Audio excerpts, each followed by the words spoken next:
BWI is live here on Monday.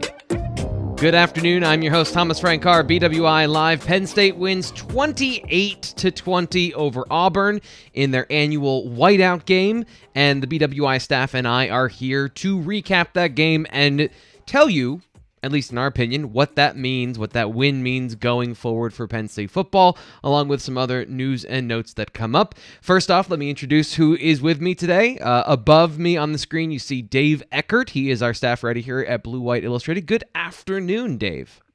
How you doing, T. Frank? This is going to be fun. And of course, our resident expert on all things football, our opiner and our muse, our leader in the company, Nate Bauer, senior editor, at least our leader here, the most senior of us here on the channel. Nate, good afternoon. What's going on, man? How are you? I'm doing good. It was a long weekend with very little sleep, but Penn State football in a primetime game wins 28-20. I want to get your guys' initial thoughts on the game, and then I'm going to ask a quick follow-up question, something that I asked Tom Hannafin on our BWI Live post-game show about that game last night. But Nate, what were your initial thoughts about the game that Penn State played on Saturday? Yeah, I thought it was another instance of Penn State, kind of showing character and poise and all of the elements that are needed to survive a college football season. Like, that's, to me, kind of the bottom line in this game, particularly. Yes, Auburn, but also just college football as a whole, is you need, as a team, to be able to weather a challenge, right? And Penn State faced it in spades Saturday night. Yes, it was a home game, but the officiating was not to Penn State's favor in very many instances, if at all. And on top of that, Auburn is good. That's a good Auburn team. It's a good football team. Right. And so, sometimes you have a game where everything goes your way. You come out early and you knock them in the teeth, and it might be a good team that you're playing, but you do the things, everything goes the way that you want it to go. And like, for instance, Michigan a few years ago, right, where it was that 28-21 game and Penn State just had it rolling. And yes, Michigan started to come back, but that was a game where Penn State just felt like it had the wind at its back the whole game. Saturday night was a contrast to that. It did not feel like Penn State had the wind at its back for all of that game. It was a back and forth, and they had an answer for everything. And to be able to win in that style of a game, I just think bodes well for them moving forward. It was, you're right, they've won a couple of different ways so far this season, and that is a big thing now, 3-0 with 2 top 25 wins under their belt. We'll be getting to what that means for them coming up in just a little bit on the show, but Dave, I want to make sure we get to you and your thoughts about what that win was for Penn State last night, how you thought the game played out. What were your initial takeaways from the game? Yeah, I mean, my primary takeaway was Penn State won that game with its passing attack, and that's something that we obviously had a serious question about heading into this season.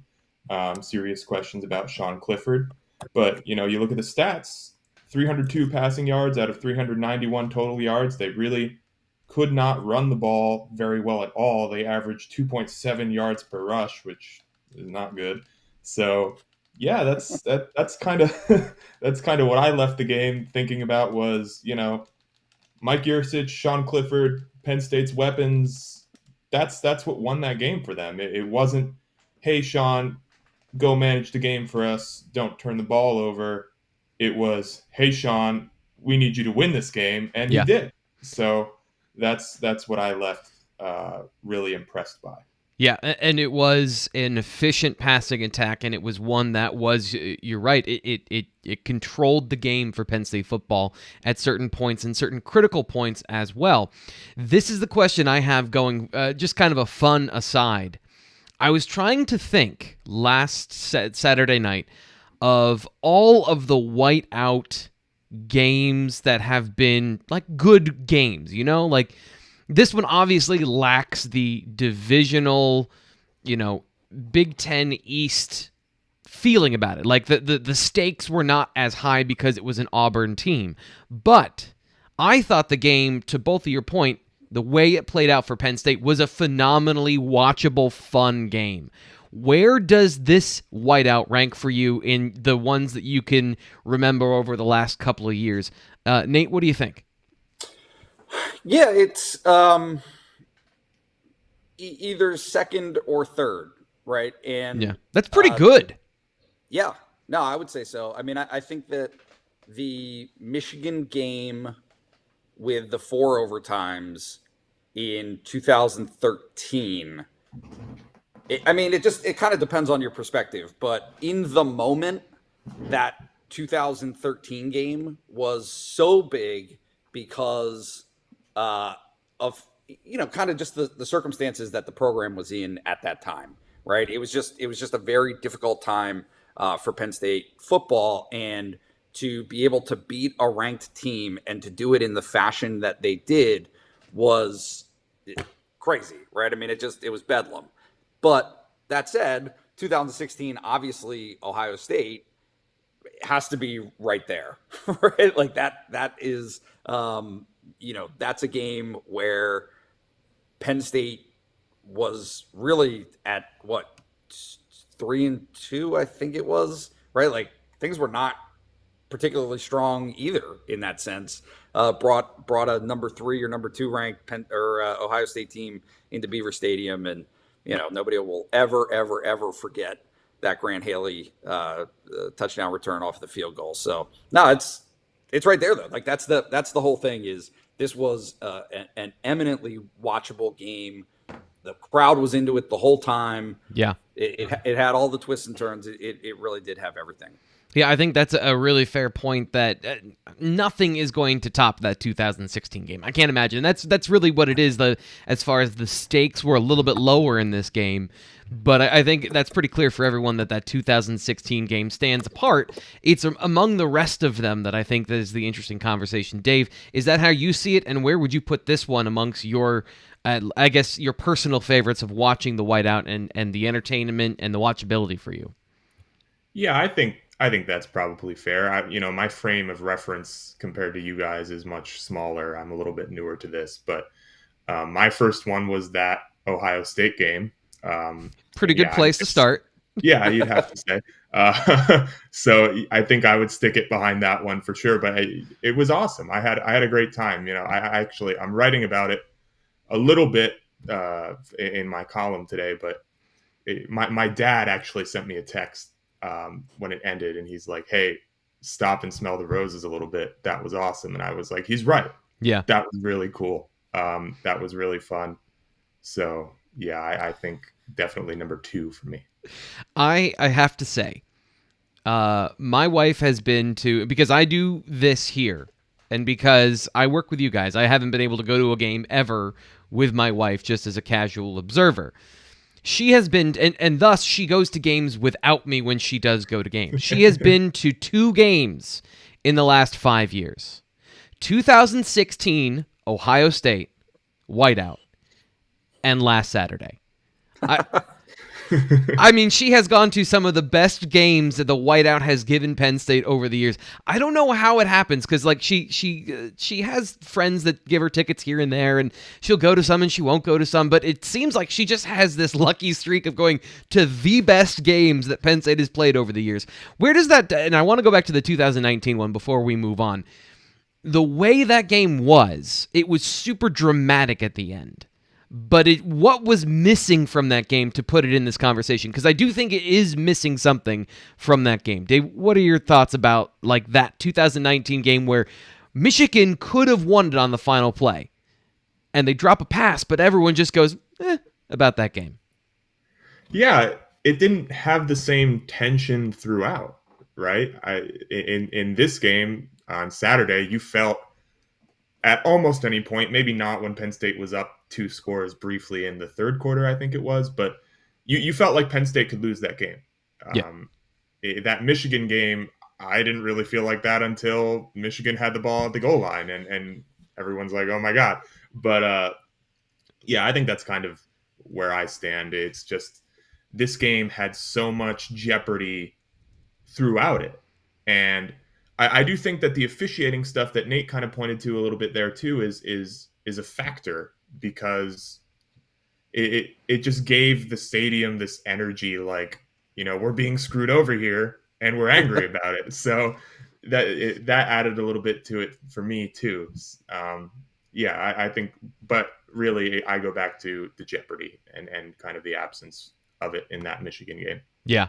And we'll be getting to, as we've alluded to, and Salvatore has been asking in the chat, we will absolutely be talking about the officiating today.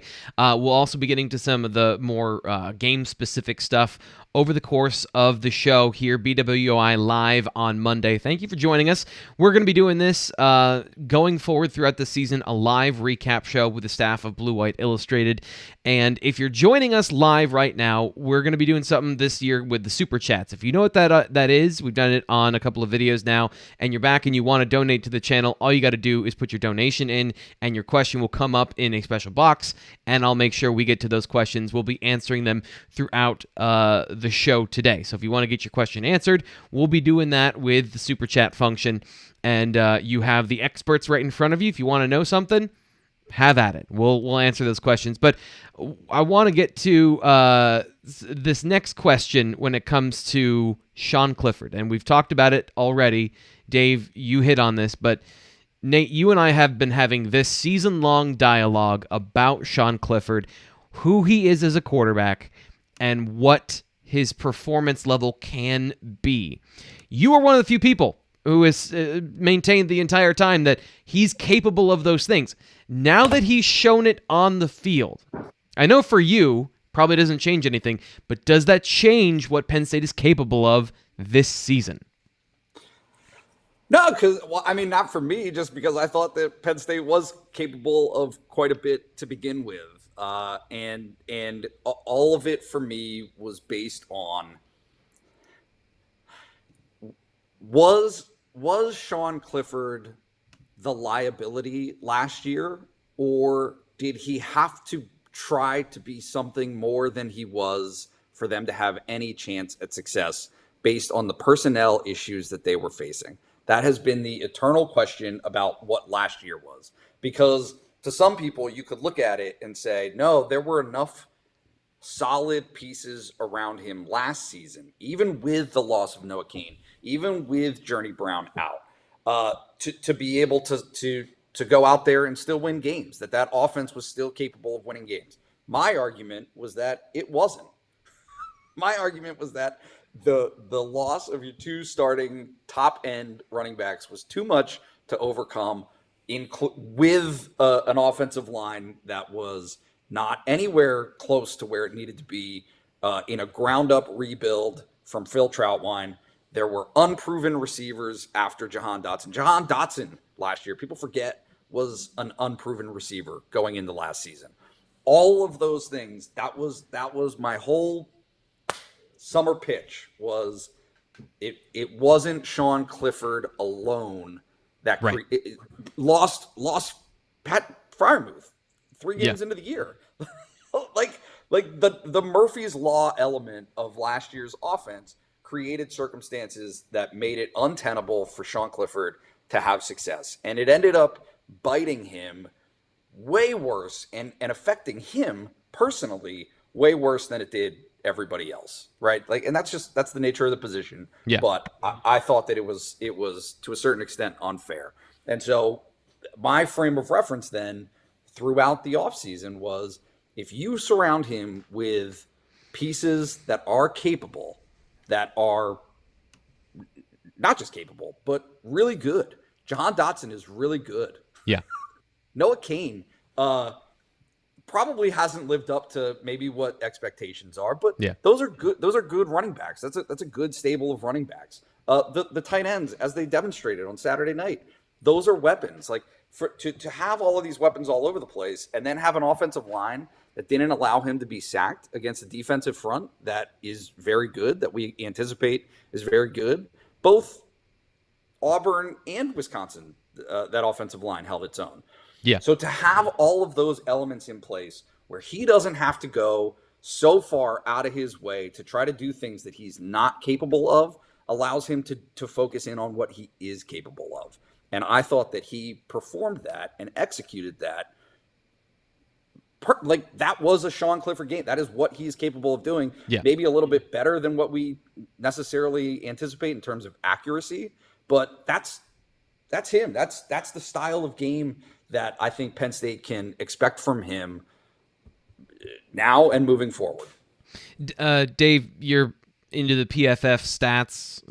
I know people have problems sometimes with the grades, but what did you see from that perspective in Sean Clifford's performance that stood out to you, as opposed to two previous games where he was not as, I don't think, was graded as highly by PFF? What stood out to you about what he did on Saturday? Yeah, well, just looking at the big bad grades that we don't like to talk about, his passing grade was 5 points higher than it was against Ball State, and this is Auburn, so obviously that carries a little bit of weight. The other thing that I thought was interesting was if you look at where he's throwing the ball, the vast majority of it was over the middle of the field. Yes. So that's something to me that I thought was a little interesting. Mike Yurcich is really attacking that part of the field. And I think that's kind of where you start seeing some success with your tight ends too, because Penn State's tight ends were much better. So that's one of the takeaways, just looking at some of those advanced metrics that I had. But yeah, just kind of adding on to what Nate said, I mean, my thoughts entering the season about Sean Clifford were this is a guy who is capable of managing a game and is capable of not messing it up if he's playing well. After last night, I feel like he's a guy who is capable of winning a game. Yeah. So that's I've changed my opinion. I definitely did not think that he had that gear, and he obviously does because we saw it. So yeah, and I've been getting some interesting comments about what I've said about the tight end so far this season, but Sean Clifford targeted them over the middle of the field. And that's something that hadn't happened this year. And using the whole field has been a thing for Penn State so far this season. And Sean Clifford, to me, the one area still that is missing from the game, and this is part what Auburn did, and if you want to check that out in my film study of what Auburn's plan of attack was, that's up at, is it up now, Nate, or is it going to be up later? Going to be up in a little bit. It's going to, okay. So after the show. After the show, you can go check out the my film study of what Auburn's plan of attack was, which was sort of surprising. But those deep shots still are not there for the Penn State offense, and that is the one area where you're still a little bit inconsistent. There were no good shots this time, so that's the thing. There were no open plays for him to have, so there's nothing that I would hold against him as far as he didn't hit the throws he needed to. He hit every single throw he needed to. He was efficient, he was accurate, and he was comfortable in the pocket. And even in clean pockets so far this year, he hasn't looked that way. And to me, that's the difference of, we have the stats, we have the metrics to back it up, but when you watch the film and you watch him play, that confidence in the pocket, the calmness that he exhibited in the first half versus Wisconsin when he was under pressure, and then some of the throws were or weren't there, he still had that calmness in the pocket. Now the accuracy came with it. And that's a huge thing, because you have to be able to consistently make the right decisions and deliver the ball with the right accuracy to the right part of the field. And he did all of those things exactly how he was supposed to. And you said it earlier, Dave, he is the reason that Penn State won that game offensively. And that's a huge step forward in a game where that hasn't always been the case for Penn State in these big games. It felt like, as Nate said, they had an answer every time, because as much as the ground game was fits and starts, there were moments it was working. And a part of the offense that wasn't working before, but is working now, were the tight ends. And Nate, feel free. Bring it on. Well, no. I mean, I sent you a text in the game. I won't repeat it word for word, but T. Frank, you've been underwhelmed previously. I think that's a nice diplomatic way to put it. You've been underwhelmed by what the tight ends are, and I can't help but play devil's advocate against myself and on your behalf. And something that kind of ties to the last point. Penn State's 2 longest passes on Saturday were to the tight ends, 37 yards and 40 yards. And something that I think is of note, neither one of those were contested catches. Yep. There was nobody close. Those were busted coverages. Those were completely schematic gaffes by Auburn. And so I do think that, to your credit and to your point, there probably still are some questions, what those guys are going to look like when it's a harder catch to make, right? Mike Gesicki did it all the time, making tough contested catches. Pat Freiermuth did it. We have not seen these guys in those situations, which is not to say that Mike Yurcich still can't find the hole in the defense and exploit it with his tight ends, right? So, I mean, that's, to me, look, they did what they needed to do when given the opportunity. There are still questions that are out there about just how good they can be. But, look, again, you've got direct snaps out of the backfield. You've got 3 of them on the field at a time. 2 of them, you've got them in an H-back, like fullback kind of role. These guys are doing a lot of different things for Penn State's offense. And I think that the totality of it is what makes them so dangerous, is that they're that versatile as a group. I in my response to you on Saturday was, I'm going to be the worst sports dad ever, because you're right. I see the potential that these guys have. I see how much talent they have. This is the same thing I got in trouble with when I wanted more out of Saquon Barkley to have a complete game as a running back. People are like, "Are you nuts? The dude is awesome." I'm like, "Yes, but he's got more to give. Like, he is that talented." And these tight ends, I see that they have more to give. So when I don't see it, I'm a little disappointed, because I want to see good football. And tight ends, the way you can use them in football now, it is super fun. And the ability with the versatility of these guys, we are seeing it in fits and starts. But last night, on Saturday night, it was a big step forward for them from a production standpoint. But when it comes to the position, I think they still have some room to grow, some growing to do. I want to get to this because Ryan, coming off the top rope with our super chat today, he wants to know, I'm cautiously optimistic as a Penn State fan. Convince me this team is going to be able to get it done against Iowa, Ohio State, etc. I mean, I was getting ahead of myself today on the Daily Edition talking about games in the future, like, the Iowa-Ohio State games. But now he wants you guys to say they can get it done. Can you say that to him, Dave?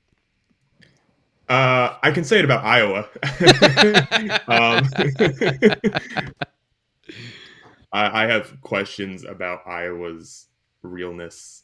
Their big win was at Iowa State, and I think if you look at some of the underlying numbers there are some reasons to believe that was not the result that would typically happen in a game that had that script. But obviously, that's going to be a huge game there.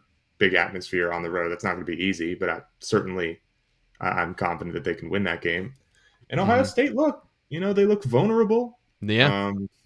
They did not play well against Tulsa this weekend, I think, right? Tulsa? Yeah. They were only up 20-0 at halftime against Tulsa. Oh, no. I think Tulsa had the ball with a chance to tie the game late. Nate and I were kind of paying attention in the press box a little bit. Mm-hmm. But, yeah, those are, probably the 2 biggest games on Penn State's schedule. But if you look at it from a Penn State perspective, Penn State has the secondary to match some of the weapons that these teams have on the outside. You look at the wide receivers that Ohio State has, Chris Olave, right? You need that, and Yeah. it looks like Penn State's passing game is going to be good enough to keep up if they have to in a game like that. But the question that I have is against the run on defense and in the running game on offense. For me to feel like they can win or will win both of those games, I need to see improvements there. Mm-hmm. And I'm not certainly. I think they can beat Iowa. I maybe coin flip, maybe 60-40 Penn State there right now. I don't know about Ohio State yet. And it's on the road too, and this is one thing that, and I know Nate, you were at the stadium when this game was going on, but C.J. Stroud against that Oregon defense, he missed throws. Like we have given a lot of flack to Sean Clifford for missing throws. At least I have. There were some throws they're high, they were wide, they were not great throws. Now, he did throw for almost 400 yards in that game, and he did make enough plays that Ohio State was in that game. But to your point, Dave, they are not invincible this year. Is there something to that to you, Nate? Two things, just because I don't want to give Ryan short shrift here. He's asking the wrong question. It's not Iowa and Ohio State. It's how do they match up against Alabama, right? Like when they're in the playoffs. Like, what are we doing here? You guys are no fun. It's a much more relevant question. No, look, like I love being 30,000 feet, and from 30,000 feet, college football quarterbacks aren't good. That's the whole point. Yeah. The point of the game is not. That's why that's what defenses do, is make the quarterback beat you. There are some who can, but if you're Penn State going into that game, which is so far ahead, obviously right now, but make the quarterback beat you. Make the quarterback beat you. That's it. Is make him win the game. Is he capable? Probably, but maybe not. And so it's always a gamble in those circumstances. But when you have a secondary that is as talented as Penn State's, if you can, again, the absolute fundamentals of a Brent Pry defense is stop the run. Yeah. Do what you have to do to stop the run, and then take your chances. But your chances are much better when Jaquan Brisker is standing there deep, right? Yeah. Like that's the ball game. So we'll see. Got a couple more things I want to talk about on offense, but I want to thank Big Aqua for giving us a shout out, saying he loves the content, loves that the channel is growing, and big ups from Minnesota. I hear it's beautiful there this time of year. If you want to ask a question in the chat, you can use the super chat function, donate something in the channel so we can keep this Monday show rolling. By the way, if you're watching and you've enjoyed it so far, tell your friends. We're only in, I think, week 2 or week 3 of doing it so far. So we want to make sure that people know about the show and they can keep coming back and getting this unfiltered content of Ryan saying that Penn State is going to the college football playoff and they're going to challenge Alabama for a win in the playoff. Because that's the analysis you're coming for here, right? That's exactly right. That's what you want to hear. The next thing that I want to know, this win, 2 top 25 wins, a win in that environment on Saturday, Dave, what does that do for Penn State, and how does that set them up for the schedule for the rest of the season? Well, first, I just want to ensure that Big Aqua is not a fellow Minnesota Vikings fan. And if he is, tell him he has to reach out to me and we can start a Kickers support group. But to answer your question, I think, I went into this season thinking that a successful season, Penn State's kind of ceiling-ish, would have been 9-3, kind of on the edge of the New Year's Six Bowl discussion. Maybe you sneak in. And now I feel like, maybe they can look a little higher than that. Maybe they can think about the Big Ten East. Maybe they can think about the Big Ten, especially because, as we just talked about, Ohio State hasn't been great. So, I think that's kind of what it means. It means that Penn State can, or Penn State fans, because we know Penn State doesn't like to look beyond next week, as they say repeatedly. But Penn State fans can start to think, okay, maybe there's a little bit more to this. Maybe we don't have to be conservative in what we're expecting. Maybe we can hope, that we can reach some of the higher goals that everyone who follows the program clamors for. I don't think it's out of the question, and I certainly entered the season thinking that it was. So that's kind of what it means to me, I think. So just wrapping up, one last thing before we get to the defensive side of the ball. We've had a couple questions in the chat about that. So first off, big ups. Thanks for PSU UK. Somebody, I'm assuming that means United Kingdom and not University of Kentucky. I would love it if we're streaming live in England. He says the head of the SEC ref at that game was an Auburn fan. We don't need to get into that. But I just wanted to have a UK fan. I'm just gonna go with the fact that he's from the United Kingdom, and I wanted to a little bit of that. T. Frank, when his house burns down, he's gonna come straight to us, man. Thanks a lot. All it was his Twitter handle. I mean, if he's on Twitter and he's an official, he knows what he's signing up for. First off, he knows what he's signing up for. He's an official. You were the reporter tasked with asking the question of what in the hell was that? Mm-hmm. So what did they say? What in the hell was that? So I am the pool reporter for Penn State football. So when a situation like this comes up, it is my obligation to be the representative of the media. And so that's what I was preparing to do for a solid 2.5 quarters until Penn State's media arm came to me and said, hey, by the way, this is an SEC staff, or this is an SEC officiating crew, and the SEC prohibits its officials from speaking to reporters. And so the weight of the world just lifted off. That's of a my better shoulders. story than anything they could have said. Well, that is way better of an answer that we are not going to answer anything. Exactly. I mean, I got two things. One is everybody that I spoke to after the game, look, like you just have to own that. So the loss of a down, there is no possible justification. And so trying to skirt that and trying to get around it, I think would have been even worse of a look than actually making the mistake. It is inexcusable that many people had a chance to chime in, right? Like, yeah, they made it sound like there was no internal disagreement over this, right? Yeah. Like that's the troubling thing is there wasn't one voice who said, hey, let's stop the game right now. Yeah. Let's watch the last 2 minutes and get this thing right. That defies belief in this day and age that could not have been made right in the moment. Because their justification, what they actually said in the statement that the SEC released, was an ownership of, hey, a mistake was made, it was a gaffe, but because once it was realized that the gaffe had been made, that Penn State had already punted, it could not be reversed. There could not be a revisiting of that situation. So that leads me into my next question, and I want to give this to Dave because I went back and watched it again. I watched the situation unfold on camera, and the statement says, during the next media timeout, it was discovered. James Franklin stopped the game. He made them go talk about it. They agreed. The head referee made an announcement to the stadium that it was, in fact, 4th down.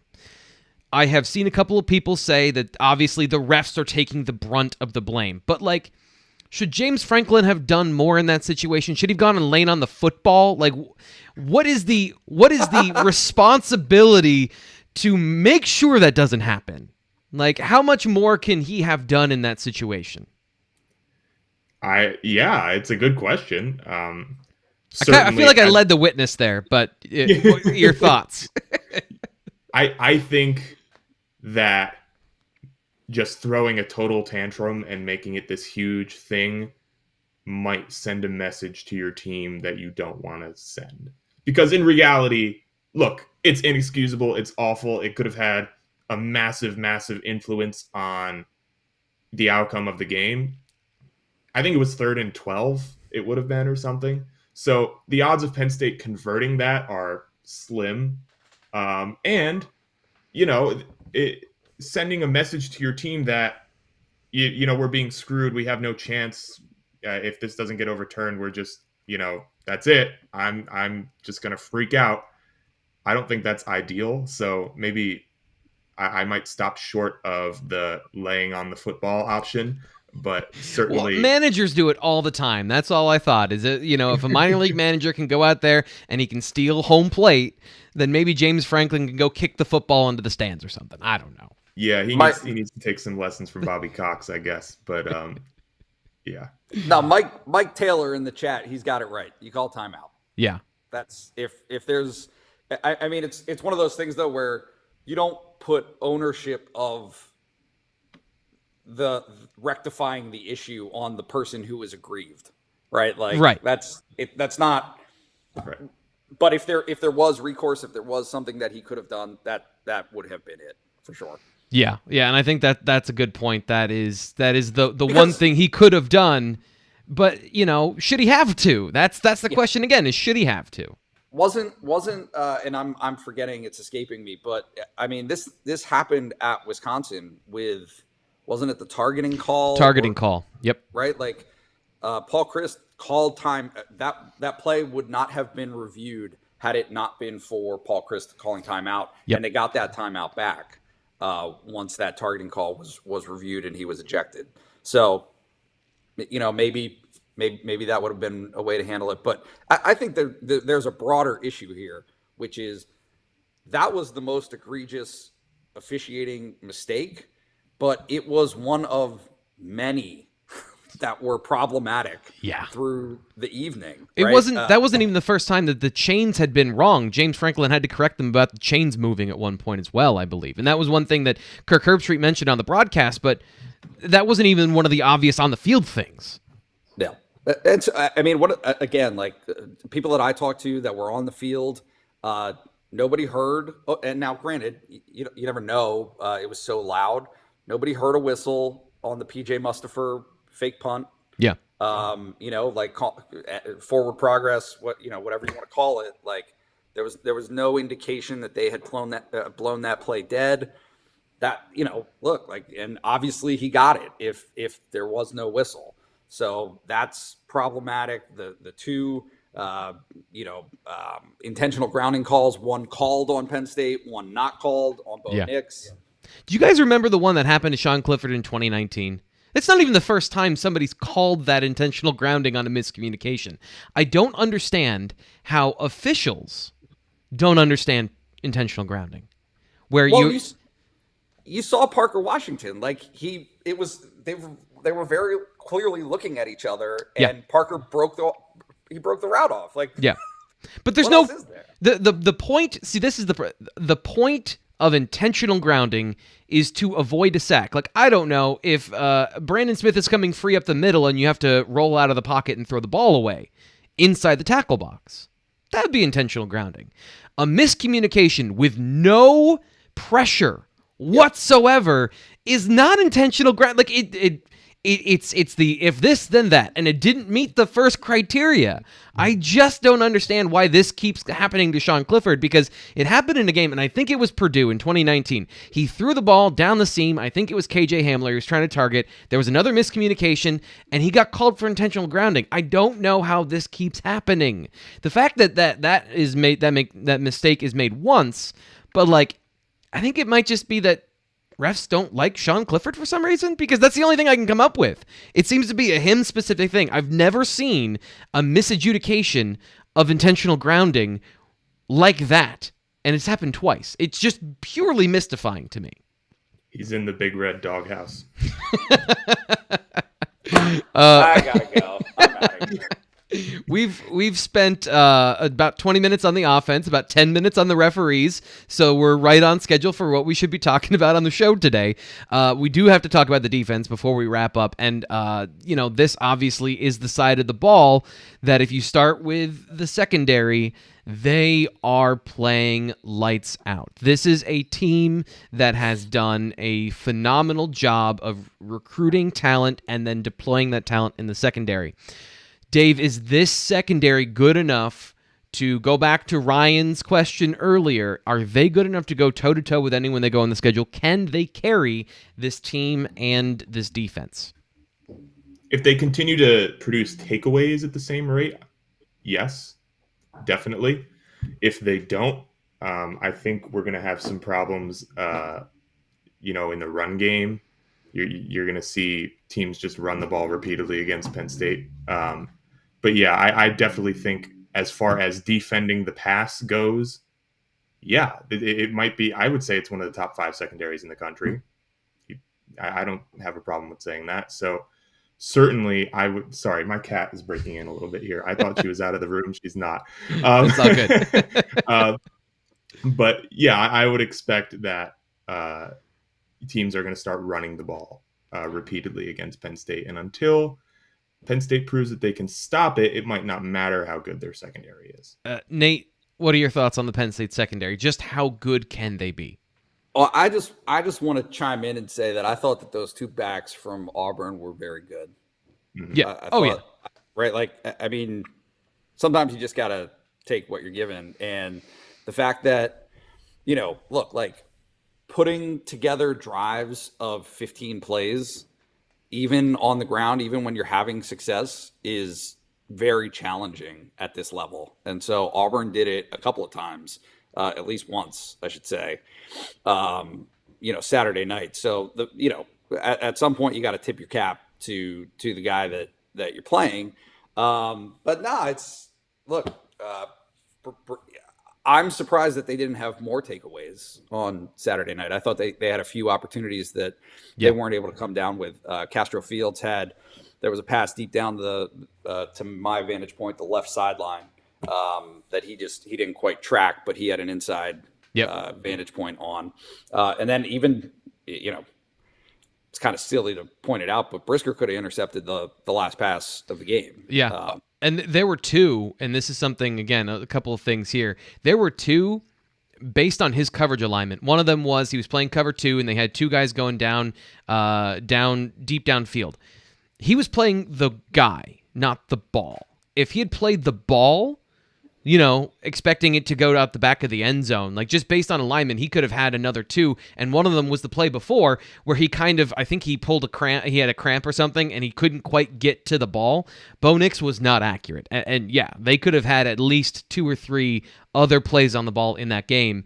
And they played well enough in those situations. Tariq Castro Fields, though, has been a little up and down. You mentioned the ball he could have had a play on. There were a couple situations at the end of games and then some situations in the game where they got lucky and the receiver fell down on what could have been a big play. Are you concerned, Nate, about his play so far?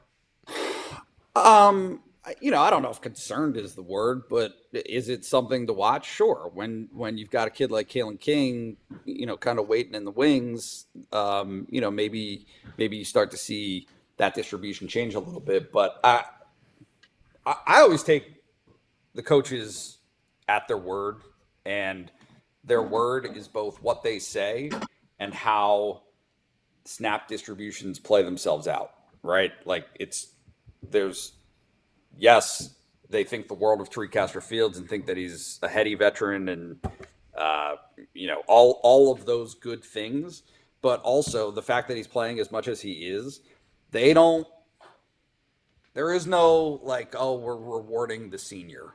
Like that doesn't exist at this level, right? He's playing because they feel more confident with him than they feel with the next guy.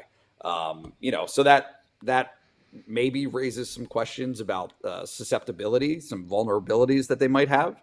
But overall, I think that, look, like they have confidence in him, and that's their option. That's who they're going to continue to go with.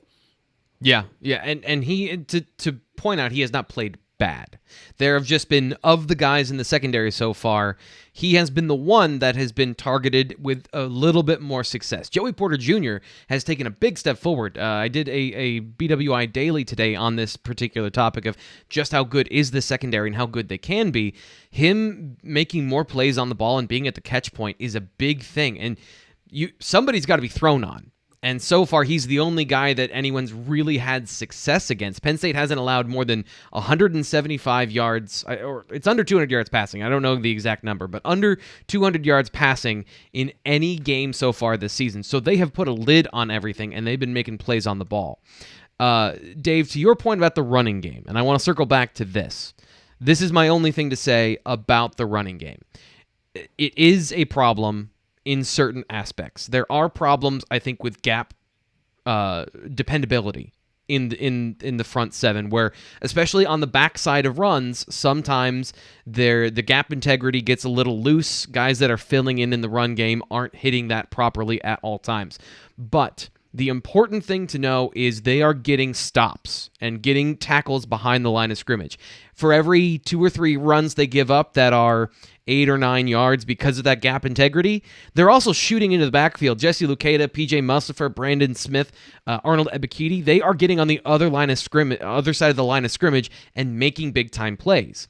Through the first 4 weeks of the season so far, Penn State is leading the Big Ten in stops, according to PFF. Those are tackles 3 yards and in or behind the line of scrimmage. Anything that would be a win for the defense. So they're getting their fair share of wins. The only other 2 teams that are ahead of them are Illinois and Nebraska. And if that's weird in your mind of why are those 2 bad teams ahead of them, they've played an extra game. They played each other week 0. So they are far and away the best team so far in getting stops. So as long as that continues, as long as they're able to make negative plays and put teams situationally in 3rd and long, I don't think that the ground game should be a massive concern, because you have to play football in a certain way, right? So they have played 2 teams that want to run the football 40 times and almost 50 times for Wisconsin.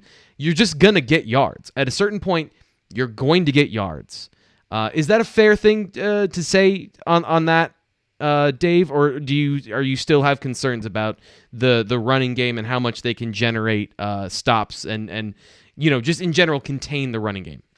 Yeah, I think it's fair, but I would also point out that because they've played those 2 teams that run the ball a ton, they have more opportunity to get that stops counting stat too, as you know what I mean? True. So that's kind of what I would say to that. But yeah, look, I'm not saying it's not fixable. I'm not saying that it's going to be a problem when they play Indiana or, Michigan State or even Michigan, but, Auburn has a good running back. Ohio State has a good running back too. Yeah. So if you're proving to these other teams with elite ground games that you're going to play that, hey, we're a little bit vulnerable to this, then I would just have some concerns about your ability to win those huge games. That's all. I'm not saying that Penn State can't go 10-2 or 9-3 without fixing its run defense. I am saying that it might hold them back in those gigantic games if they can't find a solution. That's all. We got another question about the offense. This is a good one from Ryan as far as what we're going to see going forward. Is there a chance we see more of John Lovett in the coming weeks? Not necessarily as a replacement, but as a complement. I think that's a really good question, because that 3rd running back has been up in the air up until this point, and John Lovett has done the most so far in one game with that situation. Nate, what's your read on that? Yeah, no, I mean, they wouldn't have brought him in if they didn't think that he could have a role. That's kind of the bottom line there. And I think that absent his, to be honest with you, even from, however you want to describe my vantage point, he was a guy who I wasn't quite sure where he fit, in terms of what is the actual pecking order. Yeah. Where's Keziah Holmes? Where's John Lovett? Because publicly, James Franklin has said now on a few occasions that, I don't want to put this the wrong way, but my perspective is that he has basically alluded to the fact that Devin Ford is being undervalued a little bit in terms of what he represents to that offense. They think that the role for Devin Ford will continue to grow. He said it as recently as Thursday on his radio show. So I mean, I think that the big question for Penn State, and this is nothing new, Where's the home run threat out of that backfield? Yep. And to me, I saw the potential of that more in John Lovett than I have seen otherwise. Do you Right? do you see him with the way Kevon Lee has been pressing? And I think that's the best way to put it, is fumbling the ball, making too many cuts. When he touches the ball, dramatic things happen, good and bad. Do you see John Lovett taking some snaps from Kevon Lee going forward, or is that up in the air as well? I wouldn't go that far. I just, again, broader perspective, if you look at all of the skill position pieces that Penn State has, there's just a harvest of opportunity. Yeah. Right. And so, does Jahan Dotson have to be on the field just about every play? Yes. Period. Yep. But yeah, is there such a separation among the other players, right? So in the tight end room, is Brenton Strange so far ahead of everybody else that he gets all of the snaps? No. And so that's why you see Tyler Warren. That's why you see Theo Johnson. Same thing with the running backs. Is Noah Kane so far ahead that it doesn't warrant in circumstance-specific opportunities for some of those other guys to get a look and to get a swing pass out of the backfield? No, like those guys are going to be there. They're going to get those chances. And so I think that, if anything, if I have a perspective on this, it's Mike Yurcich is being treated as a chef with many, many, many ingredients. And sometimes you use those ingredients, like you don't use everything in the pantry. Yeah. You don't, like, on every dish, but when those options are there, it allows you to exploit whatever it is that a defense is giving you. Whatever problems there are, he has an answer for those things. And I think that he has an answer because of the ingredients that he has to work with. Yeah, and I want to go, this is a good transition. Thanks again, Ryan, for the chat. This is a good transition to me to the plays or the keys of the game, the key moments in the game on Saturday, because that John Lovett screen pass, and I broke that one down in detail in my film study because it was so good. That 2-play sequence to me was the moment of the game, because it was a big shift, and Penn State was able to get points in that situation, and they did it through a very unique use of tempo and precision. And if you want to see more about that, bwi.rivals.com/subscribe. Once I stop yakking Nate's ear off, we'll have that up for you at Blue White Illustrated. Guys, what were your keys to the game? What were your key moments in the game? And Dave, we'll start with you. Yeah, just on the last point real quick, 18 snaps for John Lovett, 16 of them passes. So yeah, I think we might know what his role is. But yeah, as far as, my key moment, I mean, I'll take the easy one. It's the fourth down stand there at the goal line. Questionable play call from Auburn, I would say, on that fourth down. But it's another example of Penn State's defense being really good in the red zone. Auburn had got them the first 2 times, but they went into the red zone. But Penn State, and at the most important time, got the stop that they needed. So yeah, that's to me, that's the big moment. That's where Penn State won the game. So, Nate, what about you? Yeah, I think the fumble to open the third quarter, just if your opponent is going to hand you points, and then you are able to take advantage of it. It just, the fact that Auburn started the second half with the ball and was in a position to kind of take control of the game, and then Auburn gets tricky offensively, right? Like, I mean, they were trying to be cute. Like that, Yeah. To me, that was like, if you're an Auburn fan, you're going crazy over not necessarily just what happened on that play, but the fact that it was called in the first place. Because there was no, I don't know. They didn't need to do it because they had already demonstrated that a purely vanilla approach had worked. There was a way forward for them. Right. And so to cough that ball up, Penn State gets some easy points off of it. I thought that was a key one. And then can I add an extra one or an extra two. Sure. I thought that the decision to kick the field goal by Auburn at the end of the third quarter was awful. Yeah. Right? Picking up short yards had not been an issue for them at all. They were in third and short all game. And to be in that circumstance and not go for it and just, again, like we keep talking about this, if you're at Beaver Stadium, you got to go for the throat. Like, Yeah. go win the game. Yeah. Go win the game. Like, where is that attitude? Here's how I always say that. You don't know how many points you need at the end of the game. So when you have a chance, get as many as possible. Field goals, I've heard it said this way before. Field goals are turnovers with a participation trophy. You need points. Mike Yurcich is not a guy that is going to go, oh, you know what? 28's enough. Like, if they could have scored 35, they would have scored 35. And you just don't know how many points you need by the end of the game. So don't turn them down when you have the opportunity to them. What was your final moment that you thought was a key factor in the game? The last one is the pass interference that Jahan Dotson drew. Yep, that's a good one.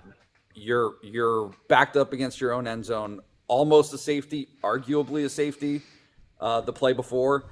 And so for Sean Clifford to just get back there and chuck one up, that was underthrown on purpose. Yeah. To get the call there, which was the right call. But to have that sequence play out the way that it did was extremely important because the feel very much was Auburn was primed to score, right? Right. Like they had missed their first chance, but if you give them another one, it felt like they were going to get in the end zone there. And that just radically transformed the last 2 minutes of that ball game. We are going to wrap up here in just a couple of minutes, just a quick couple of moments. So if you got a final question you want to ask in the super chat, let us know what you want to have answered, and we'll get it to you quickly here before we wrap up the show. I do want to say thank you because I think we have a Blue Band member who is a fan of the show. Alex has always missed the live post game because of band. I'm assuming it's the Blue Band at that point, but listens on the way to class. So thanks. Appreciate that. Tell the rest of the Blue Band that we think they do a great job. And if you guys want to listen, we're always here live on YouTube post-game, and we have a podcast and a replay of the show live wherever you get your podcasts and on YouTube. So guys, game MVPs, I think there was a lot of them to choose from. So who were your MVPs on Saturday night? Dave, we'll start with you. It's Sean Clifford for me. I think, if you missed the beginning of the show, he's the reason Penn State won the game. He is. He was safe. He was efficient. He made big plays when he had to. He made good decisions. He did turn it over once, but really that wasn't a consequential turnover. Yeah, I don't know what else to say. He was great. I think that's probably, as far as big games go, his best big game in a Penn State uniform by far. He really was so much better than I was expecting. So he's my player of the game. Nate? Obviously Clifford is the best choice, but a very close second, maybe more than even I'm acknowledging. Jahan Dotson catches everything. Oh my gosh, he's so awesome.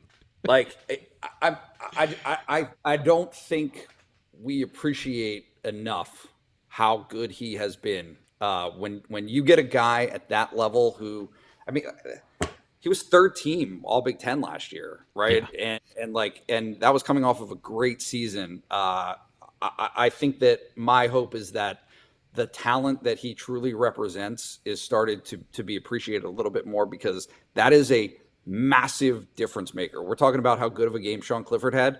He had a great game. And part of the reason he had a great game is because he's got a guy who he can rely on, who you get it in the zip code and he's going to come down with it. He's going to come down with it. That catch in the back of the end zone was spectacular. Yeah. The one-handed that he, those are key plays and key moments. He just cannot be overstated, understated. I always mess that up.